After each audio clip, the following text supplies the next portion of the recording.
welcome to everybody on the call this morning. Yes, you're in the right place. Joni Peddie is about to kick off our Monday morning session. And just kind of like before we start, a couple of things about Joni.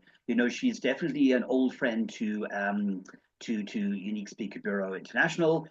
We've been working together for years, and a lot of people ask us, how do we, what's our process around getting speakers on board at Unique Speaker Bureau? And well, part of it, we won't go into it all now, but part of it is just is our 5-star process, and we look for a few things within the speaker. I mean, there's the obvious. That they're really good, they're relevant, they're professional, they're expert at what they do. And of course, those who do the research, Joni will know all of that. She's got the credentials. It is Wellness Month as well. So of course, to have someone like Joni on, she's all about high performance, whether you're building a high performance team, you're going to start with yourself, right? So she's got all the ingredients and well known to a lot of large organizations, not only in South Africa, and expanding on her global business a lot more than she has in the past, and is becoming very successful in a lot of countries around the world. But back to our sort of 5-star process. So yes, we look for all of these great things in a speaker, but there's another ingredient, and that's, we're all set to become what we want to be is the best collaborative speaker bureau in the world. We want speakers to collaborate amongst each other, building best practices as speakers, but collaborating with us as well and helping us grow in the various regions around the world. And for speakers to do that, they've got to have what we call manners. That they've got to be, engaging with the customer, engaging with the teams that are out there. And I don't know anyone better than Joni. She's got a reputation behind the scenes in the industry for all the good reasons, all the right reasons, of rolling up her sleeves, networking, collaborating with everybody, just putting herself, and not putting herself first at all, but putting, the customer's brand, the objectives of the events, whatever it might be.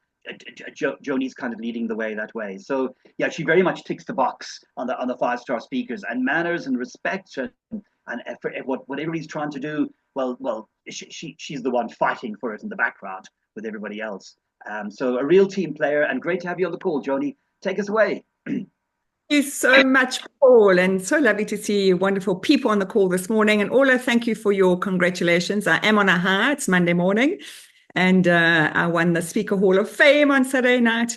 And that sounds like ego starting the day. But it's just, it's wonderful when Paul's used the right words. I like to collaborate. And speakers in Southern Africa also collaborate. And of course, we compete. And I've just come back from Australia, and I learned the word corroboree in Australia, where, it's a tribe that comes together. And Paul's so right. We need to have manners. We need to love each other as a tribe, but we also need to fight a little bit. We need to argue, but then we need to break bread at the end of the day. So it's beautiful when we come together and we share and we collaborate. Okay, so let's have some fun. I love the way USB has done this in terms of it's a very quick.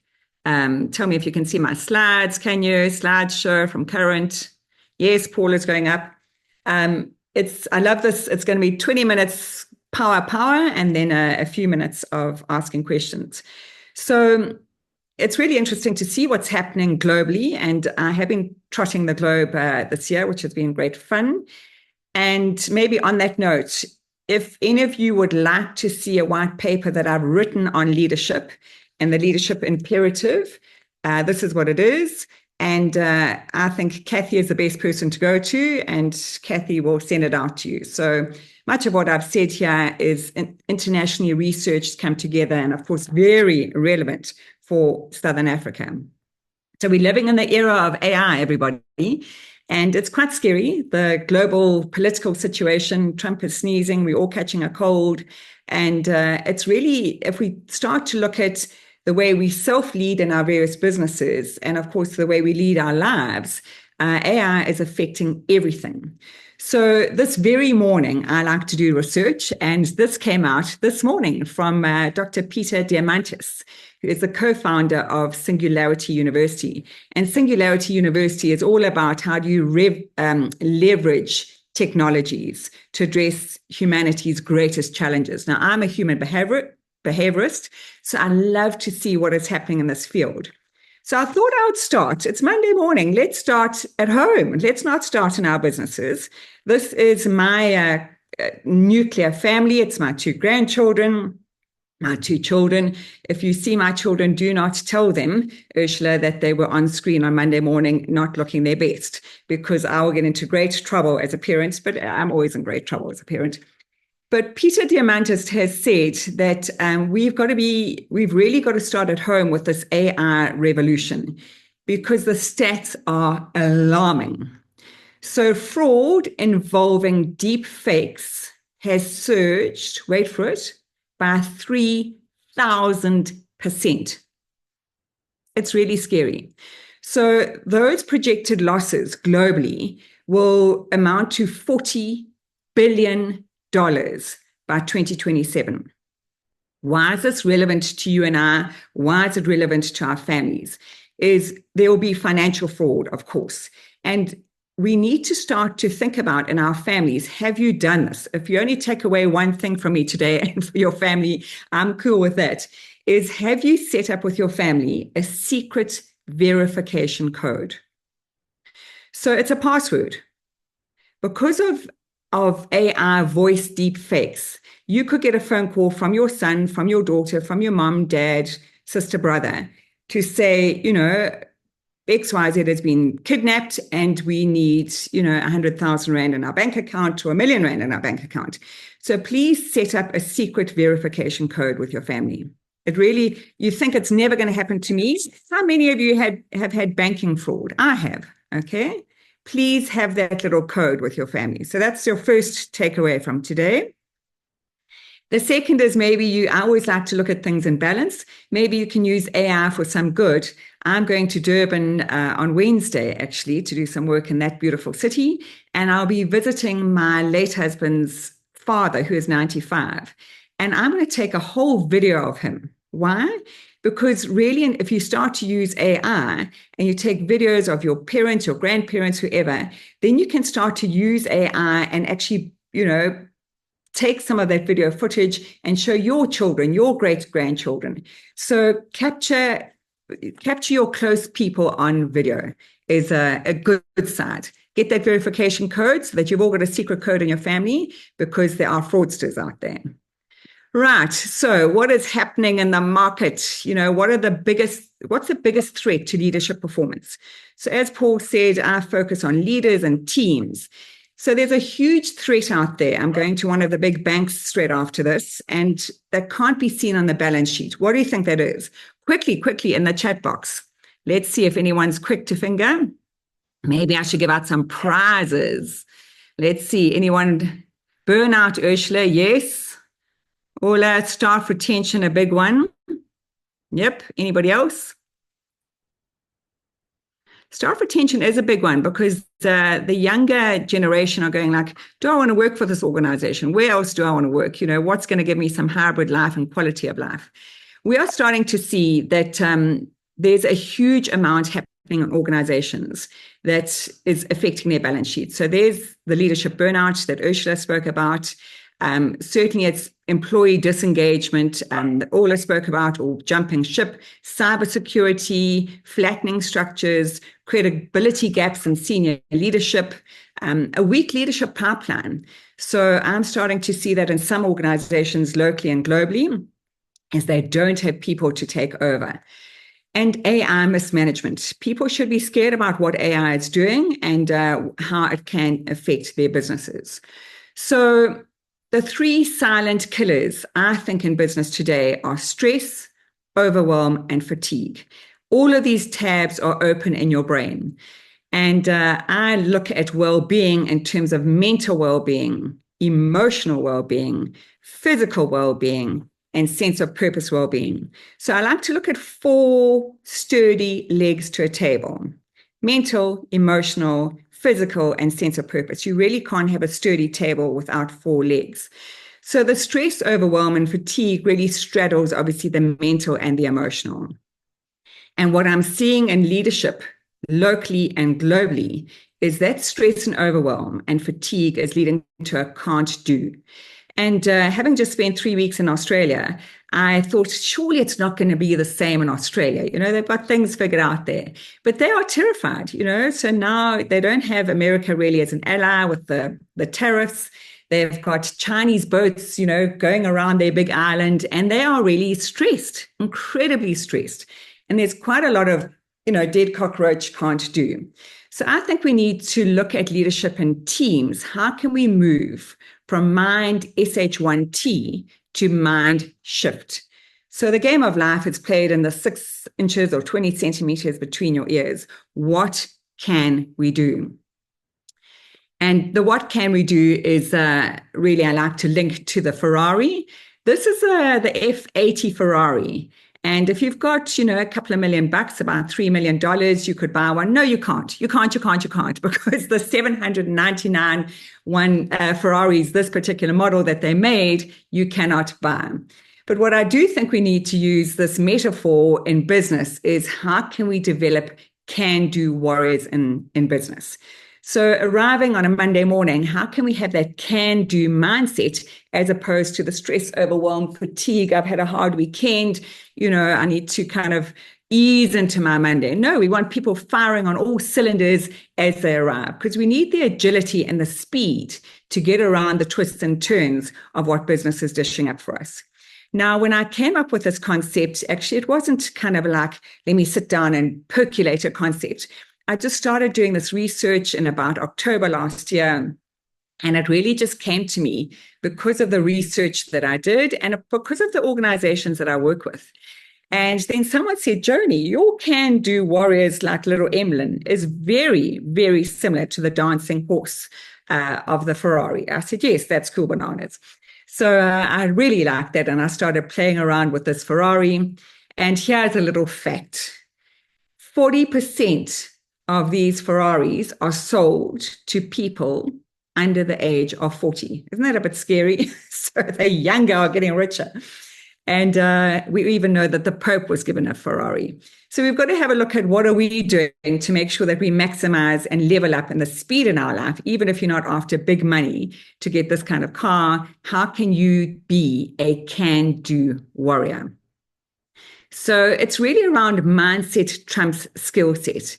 And if we look at, again, artificial intelligence and automation and what artificial intelligence can do, and there's that Moore's law, it's ramping up every couple of months, is that we are starting to automate big sections of our businesses. So auditors need to be worried. The financial services sector, where I play a lot, need to be worried.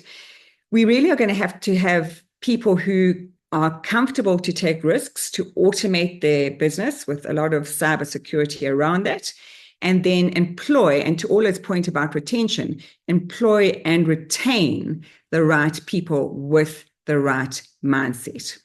So that's really where we're going through, the kinds of big, massive changes we are going through in business at the moment. So this is the can-do model. Obviously, you'll individualize it, which is why the thumbprints are coming up on the right. And it's really, I'm going to just speak through some examples here of what I've seen globally. And there's no one place to start. And I'm thrilled with it because having exposed it to people in the Middle East, Australia, Europe, and the States, is people are saying, yeah, Joni, this really works. So let me give you a little story. In Australia, one of the big audit firms nearly folded a couple of years ago, and I just don't feel like using company names. I don't think it's fair. And I was lucky enough to go and meet the head of consulting of this audit firm. And it's a woman. And she said, Joni, I really like your model. In fact, I'll just give you one honest truth. She didn't like one part of it. She said, I don't like physical nexus. So on the right-hand side, I had physical nexus and N, which is what gave me the can. She said, no, we don't understand nexus. I said, well, I'm quite honest. I don't really understand nexus either. So I designed the V for vitality with a drop-down kind of N. So I massaged that thanks to this audit firm in Australia. But she said we nearly folded as a firm, and we didn't have a compelling vision. We didn't have people engagement. So I decided with the 27 people in consulting is to start out with some strategic action. And I think that's what we need to learn. We always think we start a business, we've got to have a vision, we've got to have a mission, we've got to have a few pillars of products and services and what we're offering. But maybe you just got to go out into the field and say, let's get into motion. Let's start something. And this particular audit firm started actually with the Red Cross globally. And I think that is brilliant. And they said, what can we do differently with the Red Cross globally? So she said, we went into strategic action. We got some, projects over the line. People felt a lot more confident. And she said, just remember, when I say our audit firm nearly folded, she said, we were all going like, do we have a job next month? Will we get paid next month? It wasn't like, things are in a bad spot. It's like we may have a job and we may not have a job. So she said, we got into action. And when we got into action, we started becoming more of a cohesive team. We got those projects over the line. And she said, we then, as the consulting arm of the audit firm, had a compelling vision. And once we had that compelling vision and we started to look at role clarity, roles and responsibilities, we then had better people engagement. So it was really a good message to me to say, hey, we don't have to start off with a vision and company. Let's get points on the scoreboard and let's get going. So that's what they did in terms of strategic action, which I absolutely loved. I also met, and I know I'm using recency and out of the country, but I met the Australian Reserve Bank as well. And they were saying, look, it's interesting in terms of a reserve bank of a country and what we're doing. And we absolutely look at how do we make sure that we've got mental clarity in the right decisions that we make. So that goes without saying, but they really spoke about the fact that decision mastery, it's pretty tough with so many moving parts. And we know that whether you're in a business of 3 people or a business of 30,000 people, are you enabling your leaders to really master their decisions? Now, of course, if you go back a few slides, and maybe I'll just go back a few slides because it's Monday morning, why not? If you go back to this slide here, there, decision mastery is tough. You've got a to-do list as long as anything for the day. Lots of tabs open personally, your children, your family members, what you want to do kind of in your retirement, some financial planning, etc. There is so much going on. So how do we actually start to make sure that we are using this fantastic organ between, under our skull, between our ears, to master our daily decisions? So the immediacy and the long-term consequences of what we're doing. And they were saying they really are speaking to their people internally because people have lost the power of deep work. And I have to admit that I realized that I'd lost the power of deep work. So what does that really mean? It means that I was a single parent for many, many years when my husband died. And this phone I would put on the table when I was standing and facilitating a team performance session and say to them quite openly, my daughters, only have one parent and I don't have other family in Johannesburg. So I will need to take a call if my daughter's phone. And I was continually flick-flacking, presenting to the team, doing some team exercises and checking if my daughters had phoned. And that is a habit. And my daughters are now 25 and 27, out the home, off the payroll, they're doing their own thing. But I still have got that bad habit.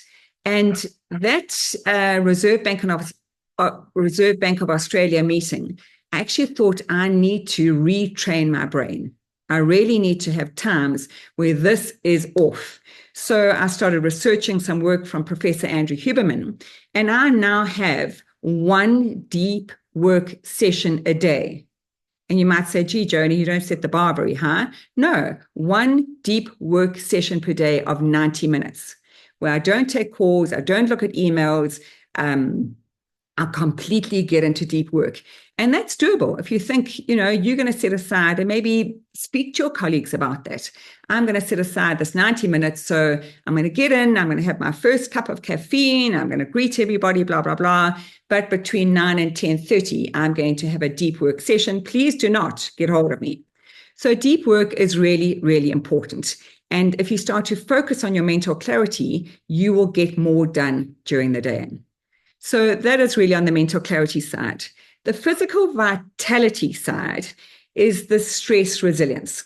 I bought on my travels this lovely National Geographic, beautiful why stress happens and how to relieve it. So it's a special edition on stress.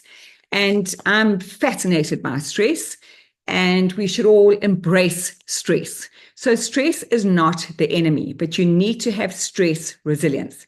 You need to have like a little, how when the chips are down, where do I peg myself and how do I make sure I don't go down that black slippery hole, like getting into a muddy black slippery hole?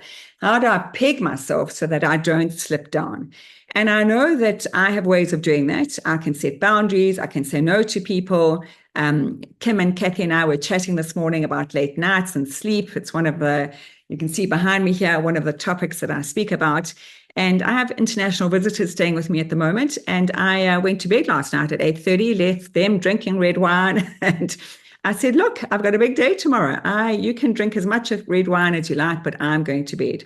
So know how you manage your stress and certainly your energy and vitality. And there are many things around this topic that are important. But I can tell you the trifecta is sleep well, eat real food, and movement is medicine. 20 minutes per day. That is the trifecta. There's no rocket science here. You need to do 3 things a day. Sleep 7 hours, make sure you move 15 to 20 minutes, and make sure you eat food that you can pluck, that has been plucked off a tree or dug out the ground. And let's end off with emotional agility. So Ursula's point around burnout, we are starting to see in teams that there's not only this burnout mentally, but emotionally as well, where people are not trusting. And this is geopolitically worldwide, is there's a trust deficit. I'm going to be working with another global clothing firm today. And when I said to that CEO, what would you like to be doing? We're doing the Enneagram in the morning, and we're doing after the bank. And we're doing this can-do in the afternoon. And she just honed straight into here. And she said, right, we have got a trust deficit in our leadership team. So how can we address that? So we need to be looking at this emotional agility. And I don't believe that we just take people out of the workplace for a one-day workshop.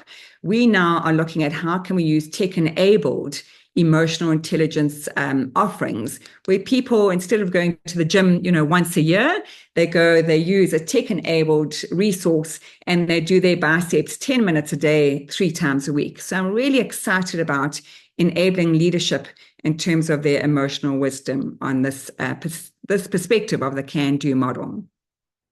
So let's now open for questions. You are can-do warriors guaranteed on this call. I'm noticing the time. I went a few minutes over. It's 9:25. Are there any questions in terms of how you can take something out personally for yourself and become a can-do warrior? And either that or earn a Ferrari in the next couple of months because you're doing so well with the dancing horse.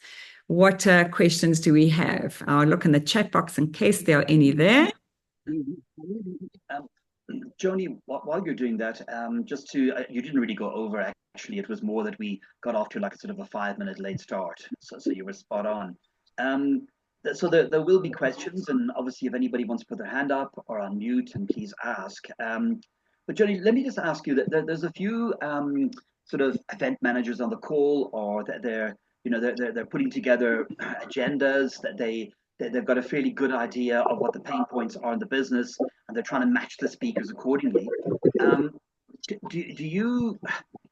you able to sort of let us know, like, what's been your best type of conference, shall we say, where walking off that stage, you've had a profound effect, and are within organizations, because I know you do more than just speak at a keynote conference. Like, you're one of those speakers that we've got that whole acronym about fuel, ignite, etc. You can ignite the audience. You can get off that proverbial stage and get people moving, but get people talking and get people, pouring out what is their challenges. You can watch me on YouTube. I'm here today. Let's interact and let's try and solve some issues. I know you're really good at that, but you've also extended that in the past, I've noticed, to workshops, going on to full-blown programs. So what's on your wish list with the team on the call today? Some are from large financial service institutions. Yeah. You've said a few things that sing to my heart.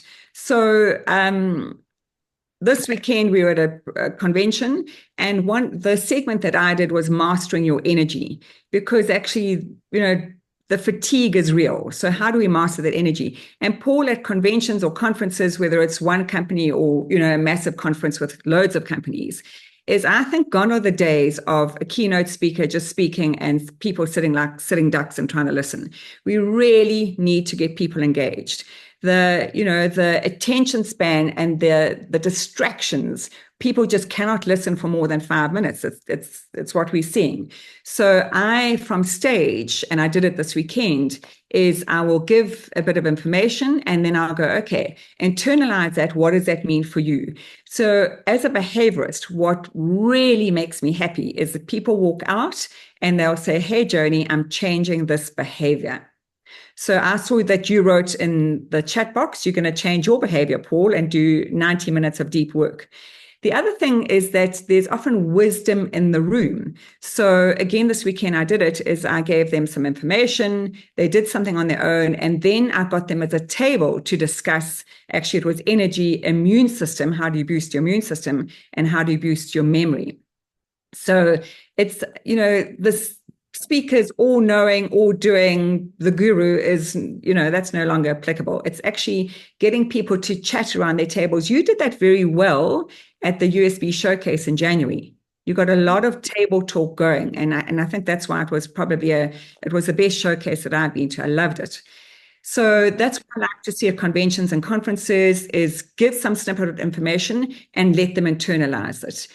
Give something else, maybe get some table talk going, get some variety going. People have such a low attention span. We've got to get a lot of juice and a lot of variety going in our conferences. Love it, Joni, and the wisdom's in the room. So we do have a question for you as well, or maybe a bit of advice. Would you be able to give us this morning the top 3 practical tips for someone that's feeling overwhelmed and don't yet have the coping tools? So you might have touched a little bit on the keynote, but repetition is also, so yes, even if you said it before this morning, we'd love to sort of maybe end on that, perhaps. Yeah. Yes, so beautiful. So the top 3 tips to manage yourself in terms of energy is, the first tip is you have to prioritize your sleep. Sleep, if you look at the big triangle of self-management, sleep will be the basis. So if you look here behind me, if you lack sleep and you'll then skip exercise, you'll be stressed and you'll eat badly. So the top tip in terms of managing this brain is to sleep. Okay, so that is, you got to gift yourself those 7 hours per night.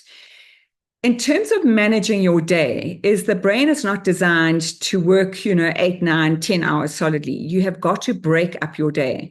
So my day, and I'm an old school girl, I've got a paper diary, is I will really manage my day in segments. I'll go, here's my 90-minute deep work, which is part of the second tip. And I would go, right, I've got cordless skipping ropes at my desk. Lots of you know that I will skip at my desk. So I don't, go for a 10-minute walk. It's not realistic. Is I will skip at my desk for 30 seconds or a minute. I can't hardly manage a minute most days. And I will still be thinking about the proposal I'm writing or the pain points of that company that I'm working with. And of course, I'm getting blood to my brain, I'm getting oxygen to my brain, dopamine to my brain. And I kid you not, you sit down and you are brighter, smarter, you work harder in less time. So that's the thing, is chunk down your day, do deep work and chunk it down. And then the third thing is what fuel are you putting in this ecosystem? If you want to work smarter, not harder, you want to get more done in less time, you've got to look at the fuel. So make sure it is as close to nature as possible. I don't advocate it has to be a Mediterranean diet, or don't do this or don't do that. It's just knowing thyself is the beginning of wisdom. So what are you putting in your mouth that's going to really make sure that you've got this energy in your brain and you can work smarter, not harder?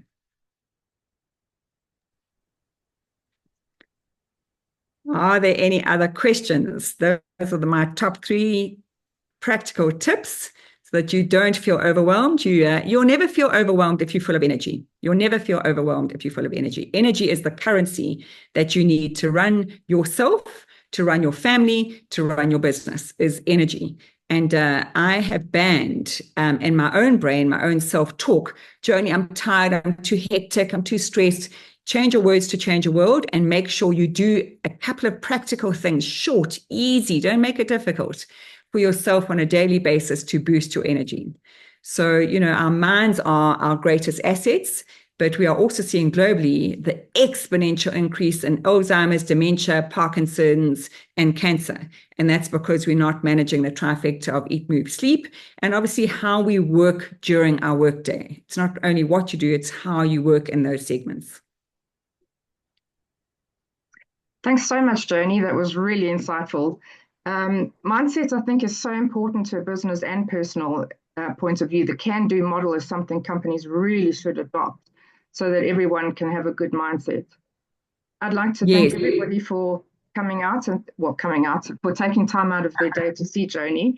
That was, like I said, it was really, really important. It was important to have your food, your, mindset, everything exactly perfect. Next week, we're going to have Mike Hancock speaking on leadership, and again, it'll be 9:00. Thanks, everybody. There's one last question, Kathy, that I'd like to answer. It's what are the effects of the environment on mindset? And it's really a very good question. So your ergonomics have a huge effect on your mindset. So you can self-manage that in terms of getting natural sunlight first thing in the morning, last thing at night. If you're working in an environment without fresh air, without natural sunlight, it will affect the brain in quite a big way. So look at what you can manage and what you can do differently. And then, Kathy, can I just say lastly, I will send you Mindset Trump Skill Set white paper. And if anybody wants that, they can get it from you. Awesome. Absolutely perfect. Great. Thanks, everybody. Have a wonderful Monday. You too. Thanks so much. Bye-bye. Bye. Thank you.